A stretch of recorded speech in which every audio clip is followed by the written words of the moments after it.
Now, the news from the Voice of America.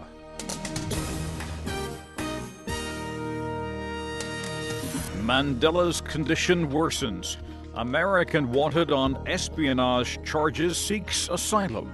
I'm Christopher Cruz reporting live from the VOA News Center in Washington.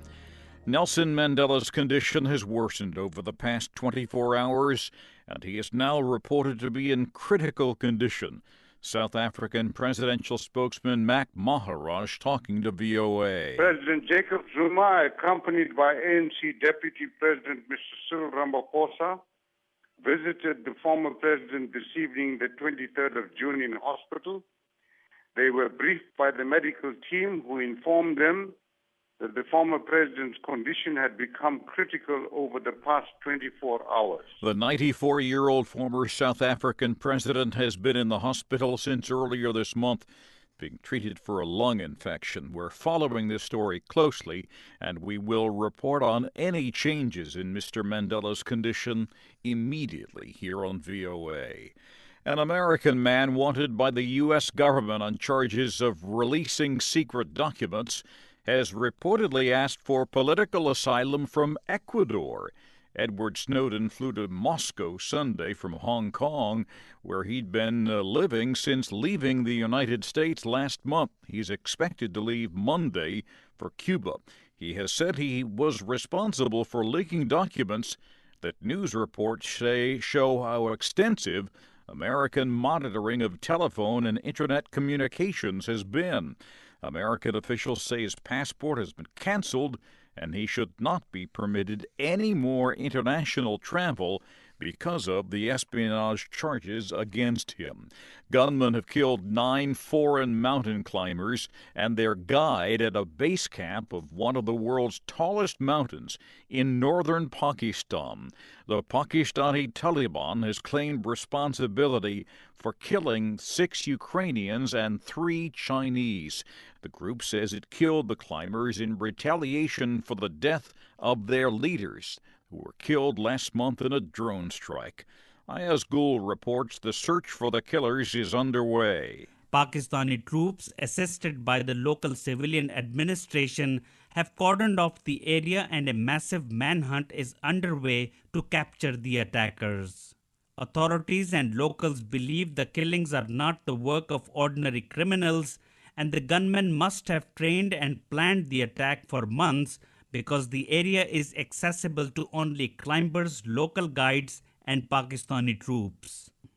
Ayaz Gul for VOA News, Islamabad. Syrian rights activists say rebels attacked a police post in northern Damascus Sunday. In the gun battle with security forces that followed the attack, 3 rebels and 4 policemen were killed. In the northern city of Aleppo, a car bomb exploded, killing 12 Syrian soldiers. In Egypt, the controversial new governor of the historic tourism city of Luxor has resigned. His appointment last week by Egypt's president angered tourism workers and others in Luxor. Elizabeth Arrett reports from Cairo. Luxor Governor Adel Al-Hayat announced his resignation Sunday, saying he never sought the post to begin with. The Islamist politician, who hails from Gama Islamiyah, the group held responsible for the 1997 massacre of 59 foreign tourists in Luxor, said he had consulted with the group's political wing before making his decision. انطلاقا من حرصنا على تقديم المصالح العامة على أي مصلحة خاصة أو حزبية.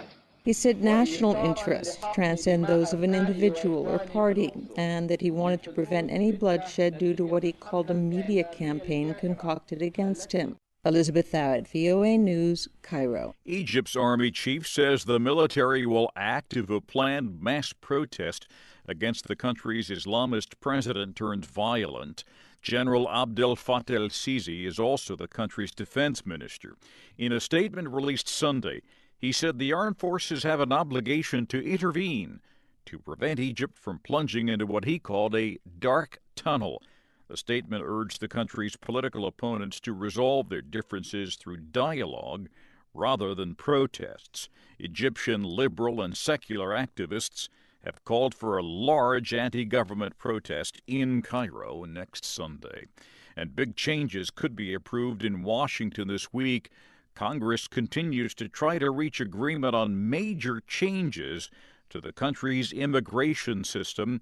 The United States Supreme Court is expected to release its ruling on same-sex marriages, and President Obama will release his plan to fight climate change in a speech on Tuesday.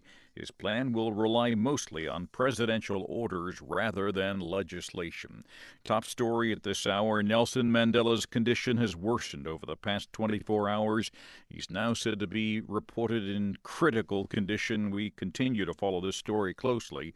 We'll immediately report on any changes in the former South African president's condition. That's the news at this hour. From the Voice of America, I'm Christopher Cruz, reporting from the VOA News Center in Washington.